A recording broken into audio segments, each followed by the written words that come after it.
Bismillahirrahmanirrahim. Assalamualaikum warahmatullahi wabarakatuh. Sore dan salam sejahtera bagi kita sekalian. Yang saya hormati rekan-rekan media dari Pokja Polres Metro Jakarta Barat, Pak Wakapolres, Satres Narkoba, para Kanit. Hadirin sekalian, pada sore hari ini kami dari Polres Metropolitan Jakarta Barat akan menyampaikan hasil pengungkapan tindak pidana narkotika jenis ganja yang melibatkan public figure oleh Satuan Reserse Narkoba Polres Metro Jakarta Barat. Berdasarkan laporan polisi nomor 5 Romawi 2024 tanggal 9 Mei 2024, di mana tindak pidana narkotika setiap orang yang tanpa hak atau melawan hukum menanam, memelihara, memiliki, menyimpan, menguasai, atau menyediakan narkotika golongan 1 dalam bentuk tanaman, atau setiap pengguna narkotika golongan 1 bagi diri sendiri sebagaimana dimaksud dalam pasal 111 ayat 1 junto pasal 127 ayat 1 huruf A Undang-Undang Republik Indonesia nomor 35 tahun 2009 tentang narkotika. Pada pengungkapan tindak pidana narkotika ini, penyidik berhasil mengamankan 2 orang. Yang pertama atas nama RYH alias YG. Yang kedua atas nama Eka alias KM. Kemudian juga penyidik menetapkan 2 orang DPO. Pertama atas nama JC dan yang kedua atas nama ZK. Waktu dan tempat kejadian perkara terjadi pada hari Kamis tanggal 9 Mei 2024 sekitar pukul 17.50 WIB di apartemen Kalibata City, Kelurahan Rawajati, Kecamatan Pancoran, Jakarta Selatan. Adapun kronologis kejadian yang perlu disampaikan berawal dari adanya laporan masyarakat terkait dengan peredaran gelap narkotika di wilayah Kecamatan Palmerah, Kota Jakarta Barat. Atas informasi tersebut, kemudian penyidik melakukan serangkaian kegiatan penyelidikan dan melakukan kegiatan surveillance dan mendapatkan informasi bahwa pelaku berada di apartemen Kalibata City, Kelurahan Rawajati, Kecamatan Pancoran, Jakarta Selatan. Atas informasi tersebut, penyidik Satuan Reserse Narkoba Polres Metro Jakarta Barat berhasil mengamankan 1 orang atas nama RYH alias YG. Kemudian dilakukan tindakan penggeledahan terhadap apartemen milik saudara YG. Dari hasil penggeledahan, penyidik berhasil menemukan barang bukti berupa 1 plastik klip berisi narkotika jenis daun ganja kering dengan berat kotor 4,18 gram berada dalam botol kaca mayonnaise yang disimpan di dalam kulkas pelaku. Kemudian 1 plastik klip berisi narkotika jenis biji ganja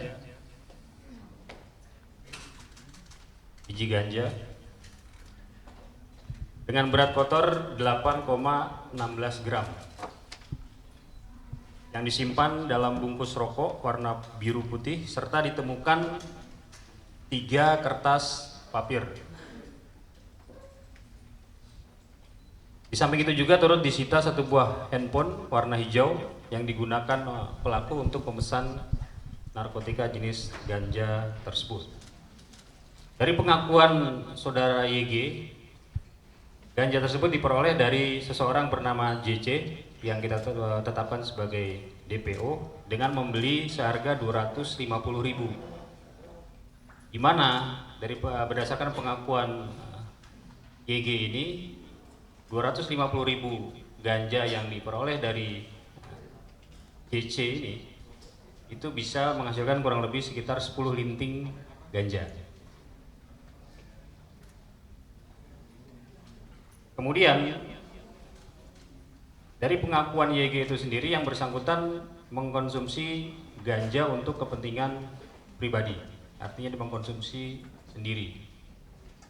Nah, berhubung si saudara YG ini berteman dengan saudara Eka, mana YG dan Eka sama-sama mengelola rumah makan di kawasan apartemen Kalibata tersebut. Dan beberapa kali Eka meminta atau menanyakan ganja kepada saudara YG. Kemudian berdasarkan pengakuan YG, sekitar tanggal 20 Maret 2024, YG memberikan 1 linting ganja kepada Eka. Dan oleh Eka, 1 hari kemudian pada tanggal 21 Maret, ganja tersebut dikonsumsi sekitar pukul 4.00 WIB di atas pohon di belakang apartemen. Nah, kemudian Eka sendiri tidak langsung menghabiskan 1 linting ganja tersebut. Melainkan ketika sudah sisa setengah linting disimpan di dalam toples kosong, kemudian beberapa hari kemudian ganja tersebut dikonsumsi kembali. Sehingga ketika kita mengamankan saudara YG dan Eka, sebagaimana SOP di dalam mengamankan pelaku tindak pidana narkoba, kami langsung melakukan tes urin. Dan terhadap kedua orang tersebut dinyatakan positif urinnya mengandung THC atau tetrahydrocannabinol, zat aktif yang terkandung di dalam narkotika jenis ganja. Atas penemuan barang bukti hasil tes urin, kemudian penyidik mengamankan kedua orang tersebut dibawa ke Polres Metro Jakarta Barat untuk dilakukan penanganan lebih lanjut. Dan terhadap kedua orang tersebut sudah kita tetapkan sebagai tersangka, baik saudara YG maupun saudara Eka. Dari serangkaian pengungkapan tindak pidana ini, penyidik berhasil mengamankan barang bukti. Yang pertama, narkotika jenis ganja dengan berat 12,34 gram. Dengan perincian daun ganja kering seberat 4,18 gram dan narkotika jenis biji ganja seberat 8,16 gram.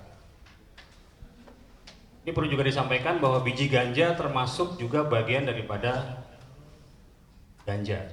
Berdasarkan Peraturan Menteri Kesehatan Nomor 30 Tahun 2023 tentang perubahan golongan narkotika, disebutkan bahwa tanaman ganja termasuk dalam genus cannabis, dari mulai tanaman, biji, jerami,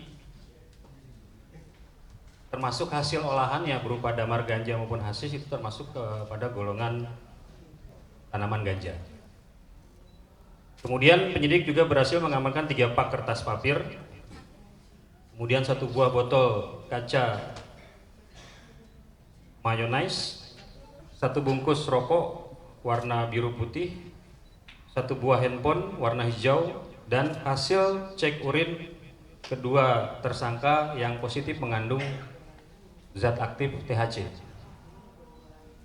Terhadap para tersangka, untuk saudara YG, kita kenakan dengan pasal 111 ayat 1, junto pasal 127 ayat 1 huruf A, Undang-Undang Republik Indonesia Nomor 35 Tahun 2009 tentang narkotika, dengan ancaman hukuman pidana penjara minimal 4 tahun, maksimal 12 tahun, dan pidana denda paling sedikit 800 juta rupiah dan paling banyak 8 miliar rupiah.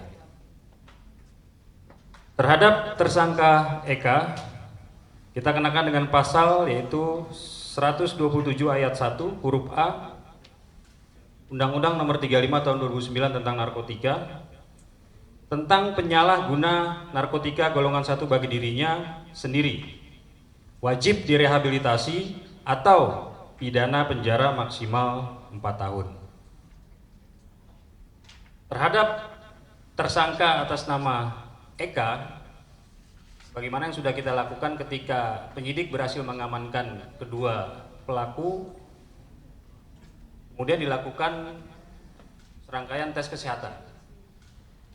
Untuk kondisi YG sendiri dinyatakan sehat dan tidak ada kendala. Kemudian saudara Eka, hasil pemeriksaan kesehatan dari dokter yang bersangkutan mengalami kondisi depresi dengan indikator tekanan darah 230/91. Atas kondisi tersebut, penyidik berkoordinasi dengan Rumah Sakit Ketergantungan Obat untuk membawa yang bersangkutan ke rumah sakit tersebut untuk dilakukan perawatan, dan juga melakukan permohonan asesmen kepada tim asesmen terpadu BNN untuk meminta rekomendasi terhadap tindak lanjut penanganan terhadap saudara Eka. Mengapa kita lakukan asesmen kepada tim asesmen terpadu BNN? Karena saudara Eka ini positif menggunakan ganja. Namun yang bersangkutan tidak kedapatan memiliki barang bukti yang ada padanya.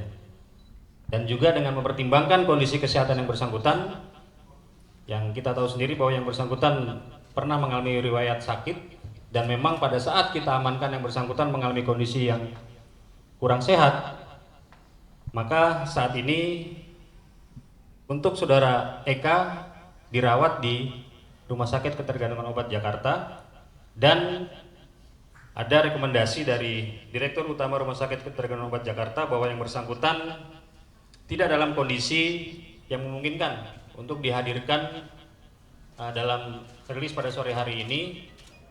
Dan atas dasar pertimbangan kemanusiaan, maka saudara Eka kita putuskan untuk tetap dirawat di RSKO Jakarta, dan nantinya akan kita lakukan proses rehabilitasi berdasarkan surat telegram Kabareskrim Polri nomor 145 tahun 2021 terkait dengan implementasi Perpol nomor 8 tahun 2021 tentang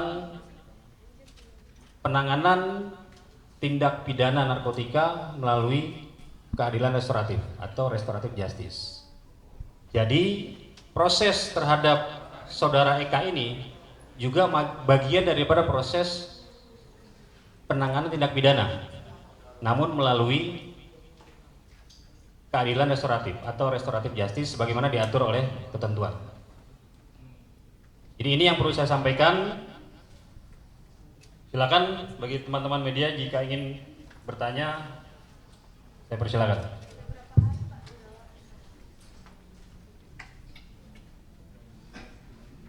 Yang bersangkutan sudah 2 hari.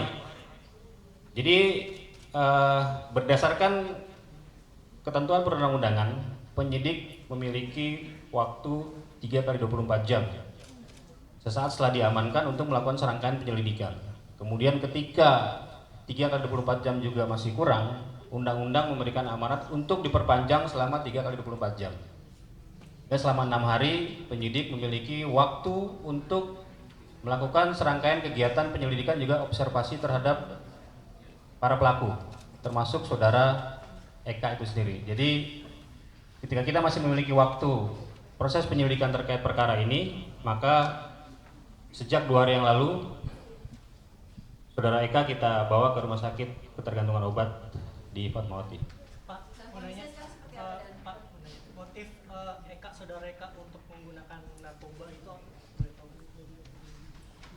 Ya, motifnya untuk dikonsumsi secara pribadi, karena memang dari pengakuan saudara YG sendiri beberapa kali saudara Eka ini meminta agar saudara YG ini memberikan ganja kepada Eka. Ditanyakan untuk apa? Ya untuk saya pakai sendiri. Jadi memang motifnya adalah untuk mengkonsumsi secara pribadi.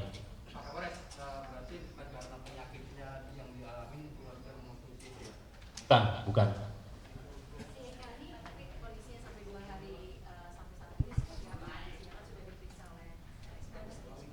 Iya, ini kami mendapatkan surat dari Direktur Utama Rumah Sakit bahwa sampai hari ini memang disampaikan bahwa kondisi kesehatan yang bersangkutan belum stabil atau belum membaik. Atas dasar inilah dengan pertimbangan juga kemanusiaan, maka Saudara Eka tidak kita hadirkan dan tetap dirawat di Rumah Sakit RSKO Jakarta. Pak, menanya itu saudara Eka itu sendiri sudah mengkonsumsi narkoba itu sudah berapa lama? Berdasarkan pengakuan YG, baru tanggal 20 Maret itu ganja tersebut diberikan atau diserahkan YG kepada Eka. Dan Eka pun juga mengakui baru sekali itu dia mengkonsumsi ganja tersebut. Memberi. Tadi dia membelinya dari si DPO atas nama JC 250.000. Kemudian kan dapat 10 linting. Nah, 1 linting diserahkan kepada hanya menggunakan untuk kebutuhan pribadinya. YG sendiri sudah berapa lama Pak dan sampai dia memberikan rekomendasi ganja itu ke Eka Pak? Berdasarkan pengakuan saudara YG yang bersangkutan sudah 6 bulan. Sudah 6 bulan mengkonsumsi ganja dan sudah 10 kali bertransaksi. 10 kali bertransaksi membeli ganja kepada saudara JC yang kita tetapkan sebagai DPO. YG itu tadi untuk dikonsumsi secara pribadi. Pak, Enggak, hanya untuk dikonsumsi. Ada kemungkinan tersangka lain yang diajak sama YG nggak Pak selain Eka Pak? Ya, di sini kan ada 2 DPO yang sudah kita tetapkan atas nama JC dan ZK. JC itu yang mengantar YG membeli barang kepada JC, kemudian barang tersebut diantar oleh ZK. Jadi ada kurirnya atas nama ZK. Berarti dia membeli barang hanya untuk Eka aja untuk saat ini Pak? Iya, hanya 1 orang kepada si Eka itu saja. Pak mau nanya Pak.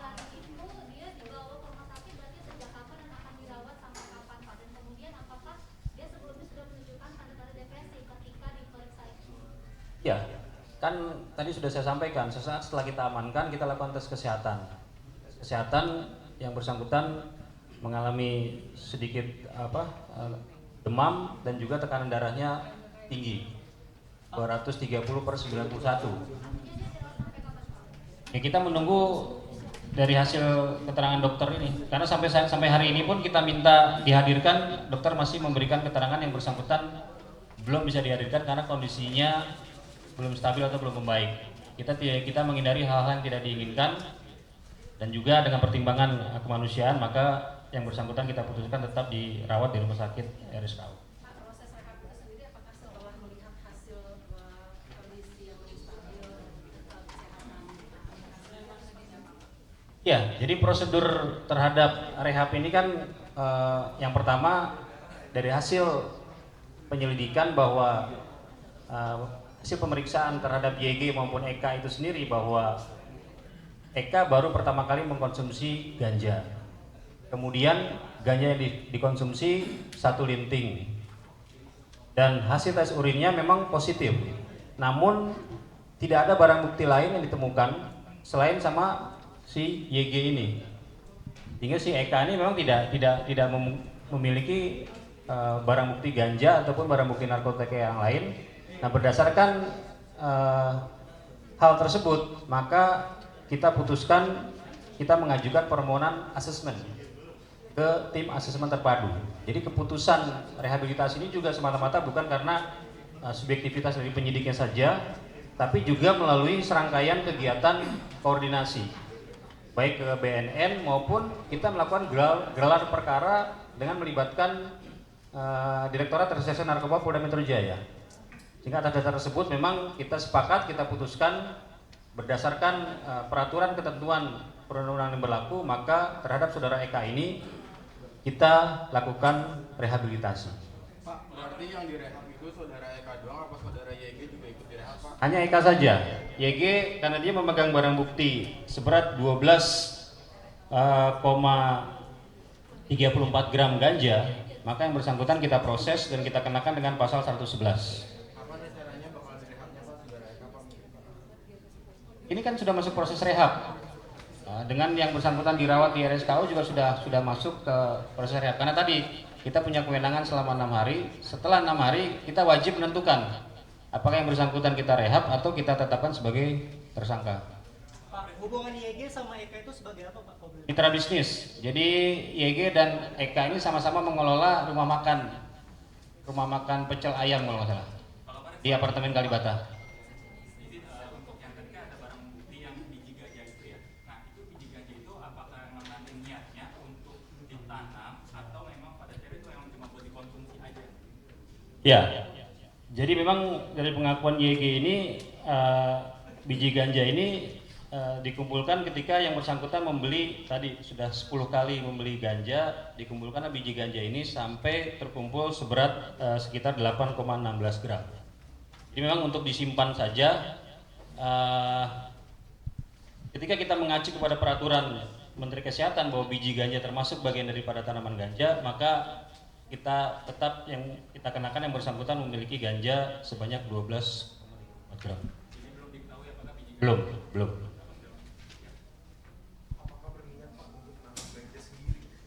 Tidak ada. Pak, tersangka ngasih alasan nggak Pak? Kenapa konsumsinya selalu di atas pohon itu Pak? Selalu naik pohon kan? Ya, yang bersangkutan baru sekali mengkonsumsi ganja. Ya mungkin ada juga rasa was-was, ketakutan gitu, sehingga berupaya mencari tempat yang aman gitu. Di belakang apartemen. Agak jauh jaraknya. Di belakang apartemen, nggak jauh. Kemudian kenapa YG memberikan ganja itu pada apakah itu sekali minta atau berkali-kali? Baru sekali di tanggal 20 Maret itu. Dan alasan yang dikasih ke Eka apa Pak? Ya karena Eka minta terus, nagih terus kepada saudara YG berkali-kali. Karena sudah berkali-kali sering menanyakan, meminta, akhirnya YG memberikan 1 linting ganja pada Eka. Ya awalnya kan ditolak, awalnya YG nggak mau ngasih, cuma karena sering ditanya, diminta, akhirnya diberikanlah 1 linting itu. Cukup?